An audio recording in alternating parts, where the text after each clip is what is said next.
Hey everybody. I'll make this quick to be honest with you. But my name is David Tiller. Welcome to Talking Spaces.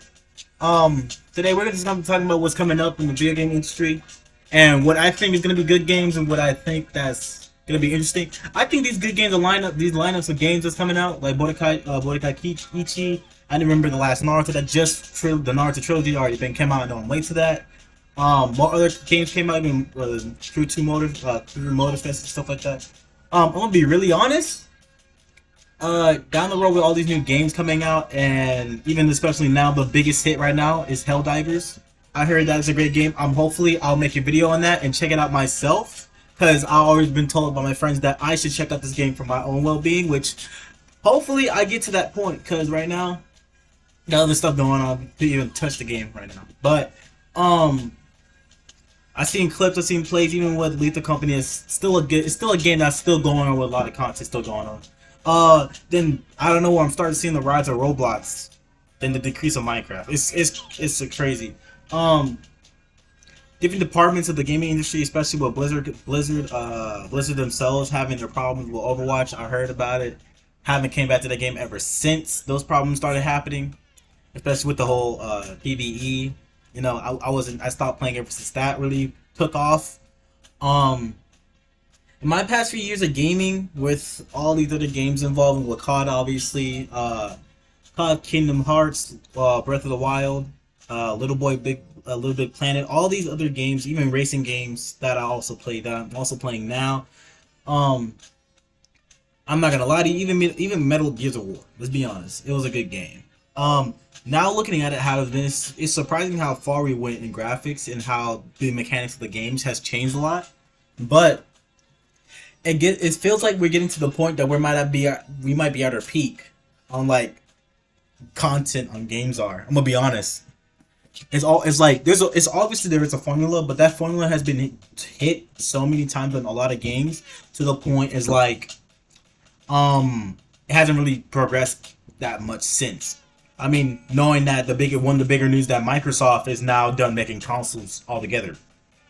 Crazy crap. They're done making games and everything. They quit. So I feel bad for any Xbox player because boy, your games are ours now. PlayStation has officially is getting majority of Microsoft's games. This long war of who was better, PlayStation or Xbox, is kind of died because of that one decision. Microsoft said it was it got too taxing at one point. It cost a little too much for them that they even wanted to anymore, so they're done making consoles and games for their platform. It will be directly owned by Sony. I'm pretty sure it's not owned by Sony, but Sony will be having access to the games that Xbox have. So you guys can't say flex with exclusives anymore, which is guys don't really have much exclusives. No offense, but it is what it is. But all those PC players, you guys are lucky bastards anyway. You guys get everything anyway. Especially with mods and stuff. Y'all got the good stuff. A lot of good stuff. To the people that are that will see this and have the differences about what I'm about to say about certain games now, please put them in the comments. Seriously. And if you want more to talk about like stuff like this, please like and subscribe and give me more ideas. Because seriously, I would like to talk more about this subject a lot because I am a game head. But looking in the back lines of like how, especially even how Fortnite even took a big hit on its own thing. Like Fortnite has been here since mid 2000s. I don't care. It has. But it got big. It got hugely popular in 2015. But actually, it's been around since 2012, 2013ish, when Save the World was the first part of it, and it finally became a battle royale game where everybody started taking ideas and stuff. I'm not gonna lie. But we had our Fortnite, our PUBGs and stuff like that before anything else blew up. But in the same timing, we also had our Forza Horizons. I saw content of Forza Horizon 5 is doing better than it was before a bit, because I remember that when I was on my cousin's Xbox at one point when I go see him and stuff, he will have Forza Horizon. I'll check it out and see, you know. And I noticed that even reading back the content and the detailings about how Forza's community has been very makeshift and shattered in a way, I guess. But lately they've been trying to get the stuff rebuilt and fixed to help to make the community a lot more, uh, less being well recognized as a game that you can just cheat your way, especially when you're in a toxic team. It's been known for that, sadly, if not a lot of people do know. Um, Crazy how sad, and also the big update that Rockstars is coming out with GTA 6 finally after the last almost full decade technically, because GTA 5 was like I'm pretty sure 2012. I'm pretty sure it was like 2012, 2013 ish. No, 2014. Still, the fact it took nearly a decade for this game, and it's gonna be coming out next year, so it's still another year added on. People are going AWOL and stuff. I know I'm late to that, but it was something I was gonna get to eventually.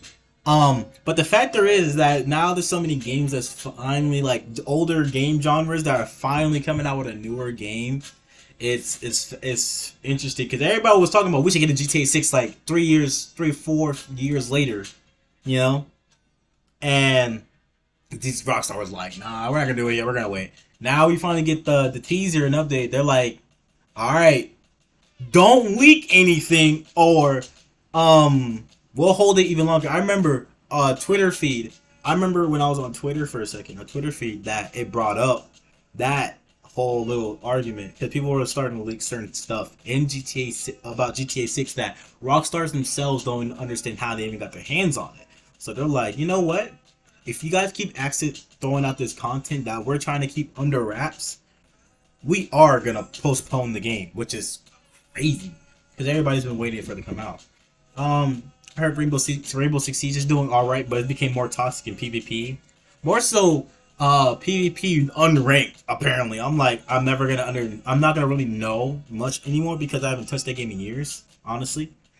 I kind of derive myself from most role-playing games into regular racing games. I will say there are games that I wish I played longer. At one point, even playing with my peers, like peers that my friends and my peers a lot more, and even my dad. I'm not gonna lie to you. Me and my dad used to play a lot of games together at one point. But looking at the scene and how it is, the gaming industry might make a crazy move to get people back into the games they used to play. You know. Because I realized that most of the games that has been out for so long has so many updates and so many DLCs. Like for instance, GTA is one of the biggest examples of that because they had at least a good like 15 almost 20 DLCs. If you ask me, 15 almost 20 DLCs. That's a lot of goddamn DLCs for one game. I'm gonna be honest. You don't hear like a lot of you like I can expect it from Xenoverse too, right? But thank God we're getting a Mordecai Kichi. I'm sorry I'm butchering the name, but it's not an easy name to say when you're on the roll. But Mordecai Kichi, whatever. 4. I'm actually extremely hyped for that. I'm not gonna hold you. I'm hyped as hell for that. I haven't touched a Dragon Ball game on a console in a minute, but I know this. I remember in the Boys and Girls Club in Santa Monica, I used to play older Naruto Ninja Storm 3 and Mordecai 3. Cause we had a staff that was really cool as hell. We're gonna name him Jamie, but he was cool as hell. He had the Nintendo 64 and everything. Like he brought games in his console over, and we'll just be playing it. It was a dope dude. But now looking forward to this new game, especially with the passing of Akira Toriyama, sadly, he made a great legacy on this time even in the 90s. He made a great generation out of the 90s and even now, because I mean, most I'm gonna be honest. Most people say they don't like Dragon Ball. I'm not gonna pretend like you can't pretend that Dragon Ball wasn't one of the main wasn't the main building factor from most of these animes even now. Because when you see other animes, right, and you see stuff that looks very familiar, and it's like, this is like kind of like Dragon Ball, this is like kind of like this the beams and power-ups, all this other stuff, the ores and stuff like that. Yeah, they did it in their own fashion, a way how the mechanics work of those things, but it was still ideally as made from Dragon Ball. But in the same factor, knowing all these games and stuff that's coming out and all these people is having fun and are getting super hyped. Come on, be honest. We've been waiting for a new Dragon Ball game for the last few years. We're not gonna even count Destroy Searchers, whatever that is, because it was just technically Dying by Daylight. I'm gonna be honest. If you're gonna copy a game and put Dragon Ball characters in it, that's technically what that was. A maze game to survive, to get away from the boss and escape in safety. That's technically all it goddamn was. And I'm not gonna be honest, I didn't play it because really it just reminded me of Dying by Daylight. If I was gonna play Dying by Daylight, I would have played that instead. I'm gonna be honest with you. But now knowing that this game is coming out and not too long, it's literally coming out. I'm pretty sure this month, the 22nd. Yeah, shit, it is 21st. It probably, I think it's either coming tomorrow, but it's coming out this month. It's either saying this month or next month. I'm not too sure. I'll relook at the date. But the fact is coming out extremely soon has everybody off that are Dragon Ball fans and they love the Dragon Ball games that they played as a kid and even now are edging off their seats because they can't wait to get this game off the ballot. Yes, I have heard that PlayStation is thinking, as I have heard that most PlayStation is thinking about getting rid of over 2,000 games. I think that's crazy as hell. But on the same factor, I'm gonna be honest. Even though Sony's doing it, they're gonna be like, "We're Sony. We're gonna make more games any fucking way. You guys are gonna like it regardless. Because we're Sony. What are you gonna do about it?" But in my opinion, that's nuts. But not too far fetched. But then again, it's like people that bought the game that was like worth $60, then bought the premiums also that's like $100 or $80. They're gonna probably lose that game because of that. And mind you, they didn't say they were gonna refund, so that's a low blow on Sony themselves. And to be honest, I'm not a fan of that. But that's my take on that. I'm gonna be honest, that's my take. And thank you guys for watching this. Please like and subscribe. Please put your comments on what I missed or what I should add to the gaming industry part, because I know there's a lot more to uncover than just what I just said now. But please put down your honest opinions and what you guys think what I missed out.